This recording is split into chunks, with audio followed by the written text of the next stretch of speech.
Okay, we are here at the Museum of Flight at Boeing Field in Seattle, and this is Air Force One right here.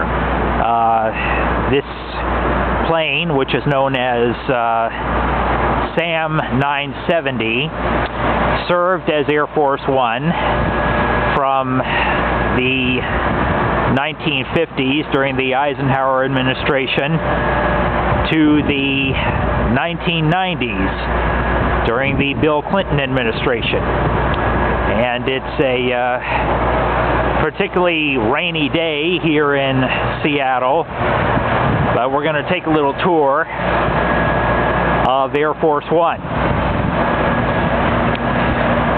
Now, this particular Air Force One is, as I understand it, a Boeing 707.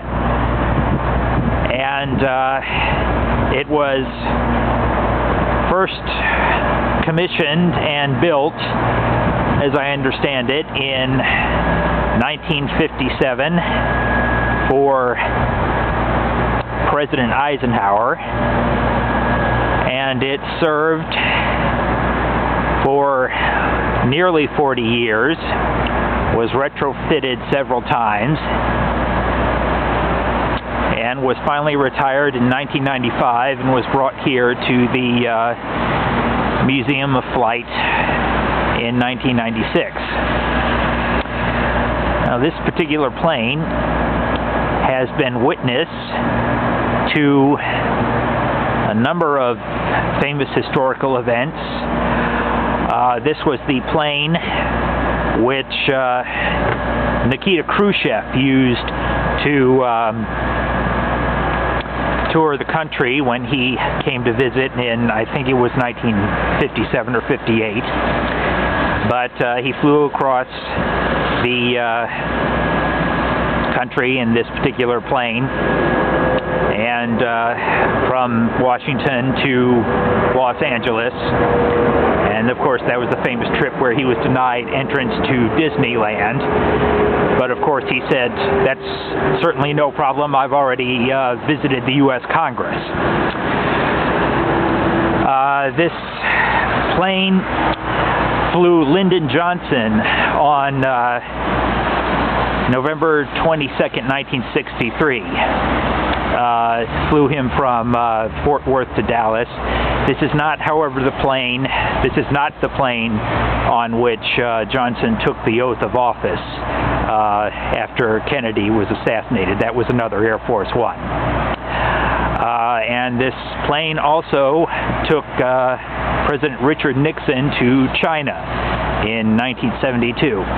Unfortunately, it brought him back again after that.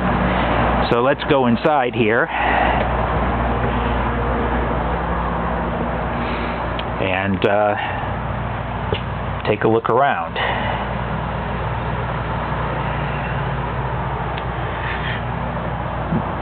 Now, according to the plaques that we have outside, Jackie Kennedy was instrumental in designing the color scheme for this particular Air Force One, blue and white color scheme. And one incident which I know this plane was involved in was an incident known as the Cherchez-la-Femme incident, which was an event that took place in 1970. Henry Kissinger, the then Secretary of State, was involved in secret talks with the North Vietnamese government to end the war in Vietnam. And he was flying to Geneva secretly to negotiate with the North Vietnamese government officials, and they had said that if there were any publicity over the talks, they would cut off the negotiations. Well, on one of those flights to Geneva, this plane developed hydraulics trouble and had to make an emergency landing in Hamburg, Germany, which was the worst possible place for it because Kissinger, of course, was German and he would be recognized by the people there. So the French government, which knew about the talks, sent a plane to the airport in Hamburg, Germany to pick Kissinger up and take him out of there. And the plane had to land and pick up Kissinger without filing a flight plan, and this caused some anger among the German officials, who were angry that it was the French president's plane had violated their airspace and landed without authorization. So the official story that they gave to the German government was that the French president's plane had landed to pick up the mistress of the French president, who was supposedly flying on Air Force One. And so that's why it was known as the Cherchez la Femme incident, Cherchez la Femme being French for look at the women.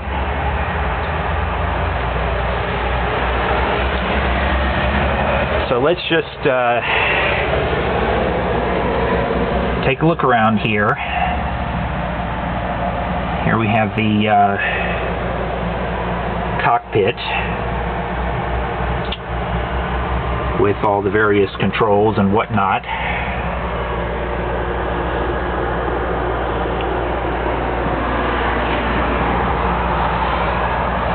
And we have a communication station, which features what they call on this plaque here state-of-the-art communications. At least it was state-of-the-art up until 1996. I imagine that one of those is the red phone, although it's not red. And thank goodness they have a pencil sharpener here. I would hate to think that the president was without a sharpened pencil. Here is the galley and the various seats.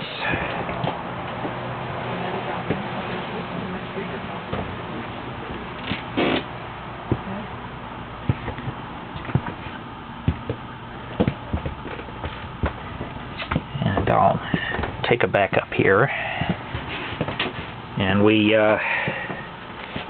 actually have a doggy door down there, which I assume was for checkers, or for him and her, which were Johnson's two beagles. And here we have another command station. If you look right here, this is President Kennedy's pipe rack, and right below it you see President Johnson's hat rack. And I guess we know who the tape recorders belong to in this room.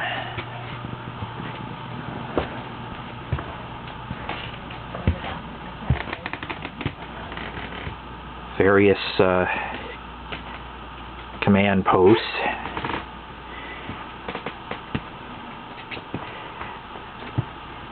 And you have to wonder how well the president was able to sleep on this plane, flying around the world as they did.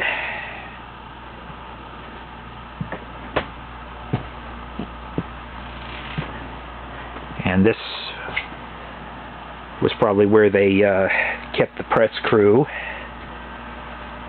And up here are the overhead racks, which is where I understand Bill Clinton stored Newt Gingrich as they were coming back from a conference. And so here's the back galley where they fixed the food for the president. And of course here's the back laboratory where I imagine that Nixon made some of his foreign policy decisions, which were pretty crappy to begin with. And so,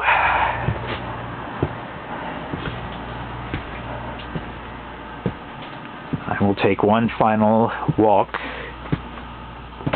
through Air Force One.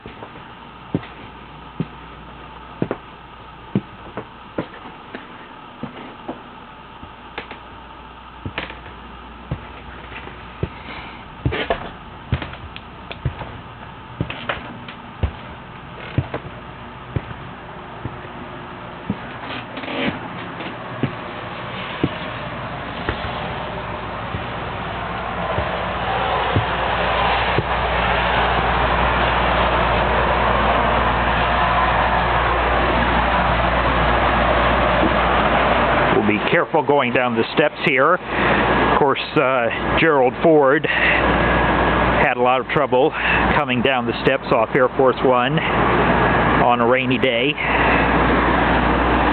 And thankfully, I'm a little more sure-footed. But there we have it, Air Force One.